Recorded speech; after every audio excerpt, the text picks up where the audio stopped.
তারপর মুসা ভাই মেলা দিন পর থানাতে এলেন, বলেন কি খেদমত করতে পারি? চা না কফি খাবেন? না, এখন কিছু খাবো না, আসলে একটা জরুরি কাজে আসছিলাম। গতকাল রাত্রে নাকি দুইটা ছেলেকে উঠে নিয়েছেন, ওর মধ্যে একটা ছেলের নাম হচ্ছে তুর্য। হ্যাঁ নিয়ে যাচ্ছি তো, পার্থ আর তুর্য এই দুইজন। তে কি মামলায় ধরে নিয়ে এসলেন, চালান করে দিছেন নাকি? এদের কাছে গাঁজা পাওয়া গেছে, এই জন্যই গ্রেপ্তার করা হয়েছে। তবে একজনকে ছেড়ে লেগেছে, কাউন্সিলর মতিন, পার্থ নামের ছেলেটা নাকি ওনার ছেলে। আর যেটা লোকাবে আছে এর উপর চার্জশিট করে চালান করে দিবার চাচ্ছিলাম। আহারে ওসি সাহেব, সারা দুনিয়ায় খালি দুর্বলের উপর অত্যাচার। যাই মেইন অপরাধী তাকে ছাড়ে দিয়ে নির্দোষ ব্যক্তিকে ফাঁসাবেন, আপনারা কবে ভালো হবেন কোন তো? অপরাধী তো দুইজনই, কি কর্ম কন? কাউন্সিলর সাহেব তো মন্ত্রী সাহেবের খাস লোক, তার বেটাক তো আর আটকাবার পারি না, যেহেতু ধরছি কেস তো সাজানি লাগে। এটা কেমন ইনসাফ ওসি সাহেব, চালান করলে দুটো কি করবেন, একটাকে কেন? আর মতিন কাউন্সিলর বেটা তো ভালো না, এই অল্প বয়সে এমন কিছু নাই যে করে বেড়ায় না, এলাকার পোলাপানদের নষ্ট করে ফেলতেছে, এগুলো ব্যাপারে তো আপনাদের কোনো পদক্ষেপ নাই? মুসো ভাই, মাদকের বিরুদ্ধে আমরা শক্ত অভিযান চালাচ্ছি, এর শেকড়কে আমরা উগড়ে ফেলবই। সেটা কি করবেন বোঝা শেষ। হুম। তে তুর্য নামে যে ছেলেটাকে লকআপে রাখছেন ছাড়ে দেন, চ্যাংরা ভালো আছে। ওই যে একটা কথা আছে না, সঙ্গদোষের লোহা ভাষায়, ব্যাপারটা হচ্ছে সেই রকম। এই ছেলে আমার এক কর্মচারীর বেটা, আমার হেফাজতে ছাড়ে দেন, আর কোনোদিন এগুলো করবে না। আসলে ভাই আমরা কি করব, আসামি ধরলে এভাবে ছেড়ে নিয়ে যাচ্ছে, তাহলে আমরা অ্যাকশন কার উপর নিব? যারা অরিজিনাল দোষী ব্যক্তি তাদের উপর নেবেন, নির্দোষ ব্যক্তির উপর তো অ্যাকশন নেওয়ার দরকার নাই। একে ছাড়িয়ে নিতে গেলে কি করতে হবে বলুন তো, আমি সেটাই করার জন্য প্রস্তুত আছি। না ভাই, কিছু করার দরকার নাই, আপনার হেফাজতেই ছেড়ে দেবো। এ আজমাল, এদিকে আসো তো। জি স্যার। তুর্য নামে যে ছেলেটা লোকাবে আছে ওকে ছেড়ে দেন। Okay sir.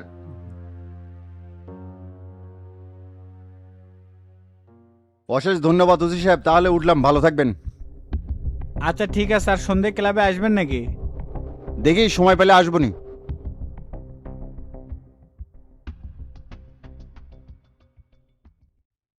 আব্বা,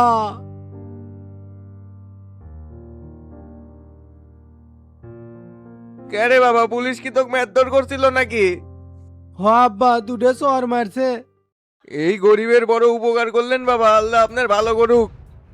আমার জন্য শুধু দোয়া করবেন যেন সবার উপকারে আমি এইভাবেই কাজে আসতে পারি।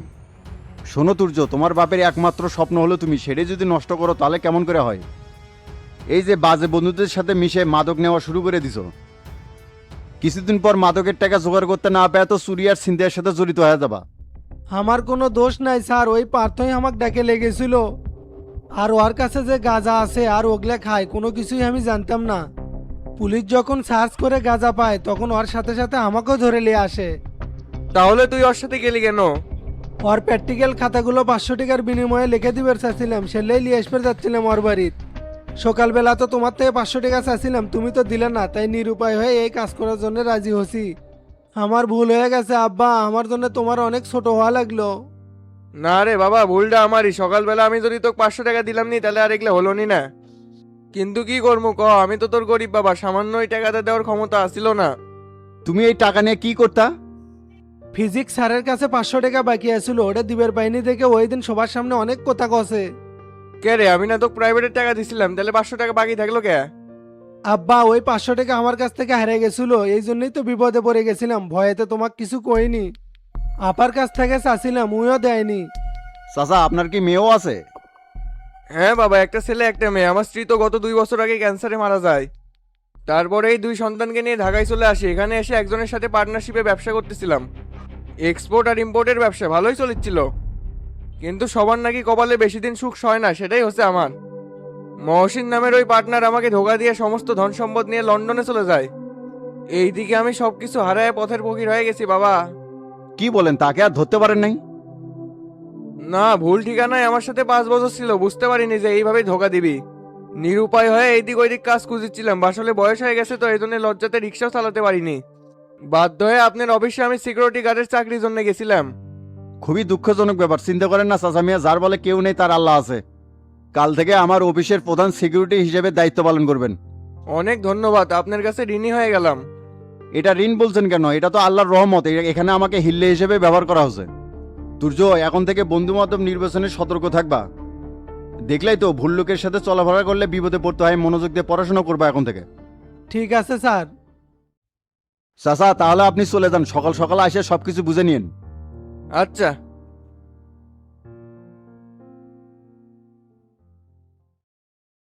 হাই ময়না, কেমন আছো? ভালো আছি। তে এতক্ষণে কা মনে পড়লো? কি করব বলো সোনা, বাবার সাথে ব্যস্ত ছিলাম। তবে তোমার কথা আমার অন্তরে সব সময় গাঁথা থাকে। আরে কি রোমান্টিক রে, তুমি তো চায়না ভাষা বাদ দিয়ে ভালোই তো বাংলা বলতে পারো।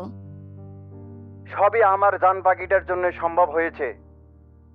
আচ্ছা, তোমাদের চীনে এখন কয়টা বাজে? 9 PM। এ কথা কেন জিজ্ঞেস করলাম ময়না পাখি? না এমনি, আমাদের তো আর কোনোদিন দেখা হবে না, শুধু এভাবে কথাই বলতে হবে। কেন হবে না? আমি আমার বাবাকে বলছি তোমাকে ছাড়া কাউকে বিয়ে করব না। তাই নাকি? তোমার বাবা আমাকে দেখছে? হ্যাঁ, তারা তোমাকে খুবই পছন্দ করেছে। আমি তোমাকে বিয়ে করে চিনে নিয়ে আসতে চাই। কেরে মা ময়না, ময়না কোনটি এই রাখো, আমার বাবা ডাকতেছে, পরে কথা বলবো নি।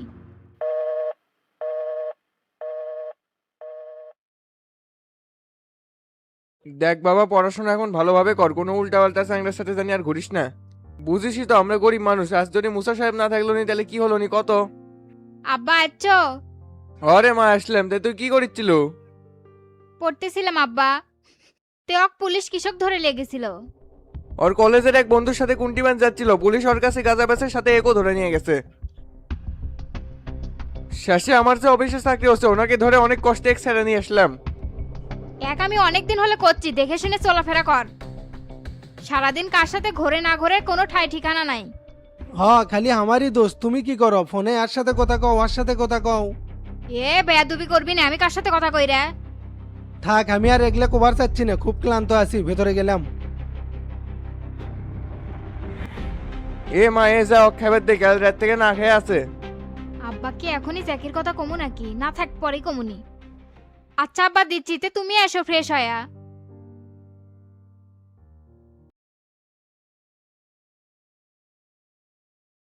আব্বা। কে রে মা, এখনো ঘুমাসনি? কিছু কি কবু?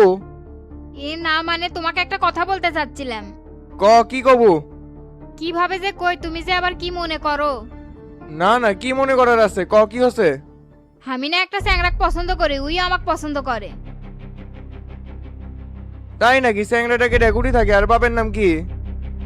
চ্যাংরাটা তো এই দেশের না, চীন দেশে থাকে, বিরাট শিল্পপতির ছেলে। বিয়ে করে একেবারে আমাকে চীনে নিয়ে যাবি। কি করছে মা? চীনের লোক তো বিধর্মী, আর এত বড় শিল্পপতির বেটা তোকে বিয়ে করবি? না আব্বা, ওরা মুসলমান, জ্যাকি বড় লোকের বেটা হলেও মন ভালো। ওর বাপ মাও তো আমার ছবি দেখে খুব পছন্দ করছে। না রে মা, ব্যাপারটা সুবিধাজনক মনে হচ্ছে না। চিনি না জানি না সেই চীন দেশের চ্যাংরার সাথে তোর বিয়ে দেবো? মা, মরা একটাই বেটি আমার, তোকে এত দূরে রেখে আমি কেমনে থাকবো?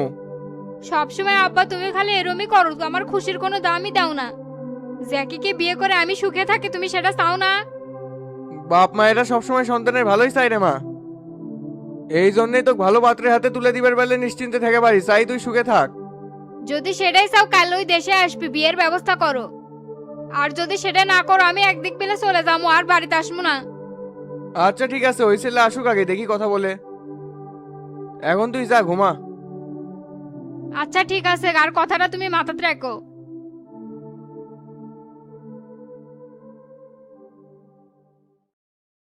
বস। শাকিল, সিকিউরিটি গার্ডে একজন জয়েন করার কথা ছিল, উনি কি আসছে? না বস, আসেনি তো। কি ব্যাপার, কোনো ঝামেলা হলো নাকি? উনি তো সকাল সকাল আসার কথা। ফোন দিয়ে শুনি তো কোথায়।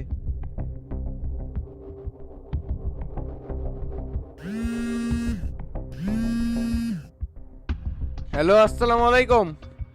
ওয়ালাইকুম আসসালাম। চাচা মিয়া, কি খবর? আপনার না আসার কথা। বাবারে, আমি তো আরেকটা ঝামেলাত পড়ে গেছি। আবার কি হলো?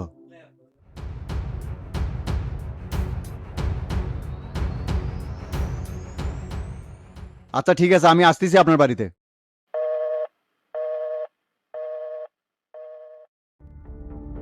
তা বাবা, তোমরা কয় ভাই বোন? আমি একাই, আমার কোনো ভাই বোন নাই। ও, তে তোমার বাবা মা কি করে? আমাদের বিশাল ব্যবসা আছে সাংঘাইতে, সব কিছুর উত্তরাধিকারী আমি একাই। তাই বলে তুমি একলাই বিয়ে করতে আসছো? তোমার বাবা মাকে সাথে আনতে পারলা না? আমার বাবা মা ব্যবসায়ী কাজে রাশিয়াতে গেছে, ফিরতে 1 মাস সময় লাগবে, তবে এই বিয়েতে রাজি আছে, তাই আমি সাথে আনতে পারিনি। আর আমি চাচ্ছি ময়নাকে বিয়ে করে ডাইরেক্ট চিনে নিয়ে যাব। কি ব্যাপার, মুসাকে সে কখন ফোন দিয়ে আসতে বলছে, এখনো আসে না কে? আঙ্কেল আপনি কি কিছু ভাবতেছেন? দেখো বাবা, বিয়ের শাদী তো এত সহজ নয়। তবে তোমরা দুইজন দুইজনকে যেহেতু পছন্দ করছো আমার কোনো আপত্তি নাই, কিন্তু তোমার গার্জিয়ান স্যারে কেমনে বিয়ে দেয় সেটাই চিন্তা করছিলাম। সাসমিয়া, বাবা মুসা সাহেব আসছেন, বসেন।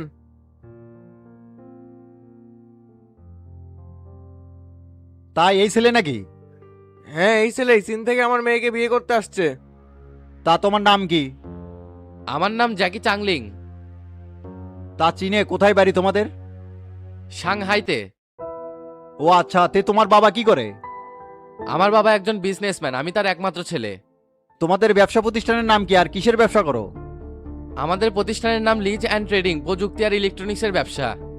ও, তে তুমি চীন থেকে সোজা বাংলাদেশে এসে হাজির হয়েছো, তে তোমার বাবা মা আসলো না সাথে? তারা বিজনেসের কাজে রাশিয়ায় গেছে, 1 মাস সময় লাগবে ফিরতে, তাই আমি একাই চলে যাচ্ছি বিয়ে করার জন্য। আচ্ছা, তোমাদের প্রতিষ্ঠানের ঠিকানাটা বলো তো, আর তোমার বাবার নাম কি? আমার বাবার নাম হচ্ছে জ্যাকমিল লুসাই মিয়ং, Shanghai world financial centre, 100 century avenue Pudong. এখানে আমাদের ব্যবসা প্রতিষ্ঠান আছে। ঠিক আছে, আমার এক বন্ধু থাকে ওখানে, দেখি কথা বলে।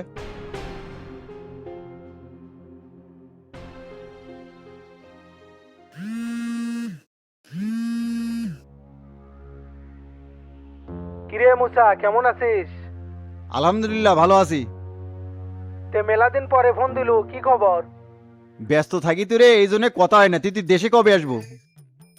ইনশাআল্লাহ এই কুরবানি ঈদেই যাবার চাচ্ছি। আচ্ছা শোনে, তো ফোন দিয়েছিলাম একটা তথ্য জানার জন্য। সাংহাইয়ের কোথায় জানা তুই চাকরি করিস? আমি তো সাংহাইয়ের ফিনান্সিয়াল সেন্টারের একটা রেস্টুরেন্টে চাকরি করি, তে কি হচ্ছে? আচ্ছা, ওখানে কি লিচিয়াং ট্রেডিং নামে কোনো ইলেকট্রনিক্স আর প্রযুক্তির কোনো ব্যবসা প্রতিষ্ঠান আছে? তার মালিকের নাম হলো জ্যাকলি লুসাই মিয়ং। প্রতিষ্ঠানের নাম ঠিক আছে, কিন্তু এটার মালিক তো অন্যজন রে। কোষ কি অন্যজন, মানে তার নাম কি? এক মহিলা মানুষ, নাম রোজারিও, একেবারে নিঃসন্তান। কে কি হচ্ছে, তুই এই তথ্য খুঁজিচ্ছ কি জন্য? যা জানার তা জানিয়ে গেছি, তুই এখন ফোন রাখ, এই বিষয়ে তোর সাথে পরে কথা কমুনি।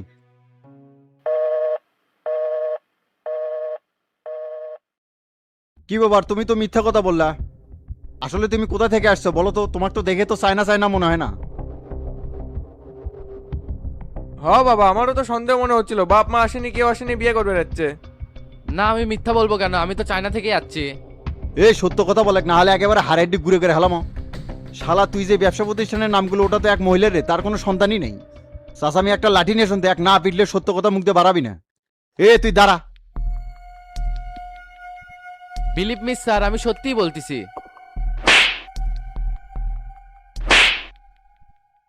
শালা মাদারি, এখনো মিছে কথা করছিসই?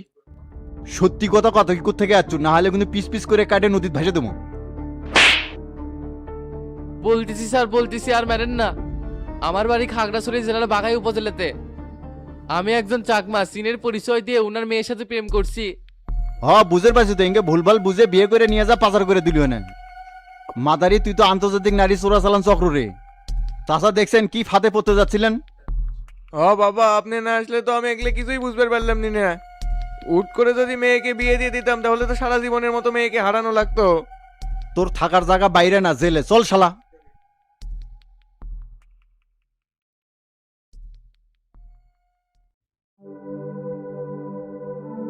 মানুষ এত বড় বেঈমান হতে পারে? কত আশা নিয়ে ভালোবাসছিলাম, আর আমাকে এভাবে ঠকাইলো।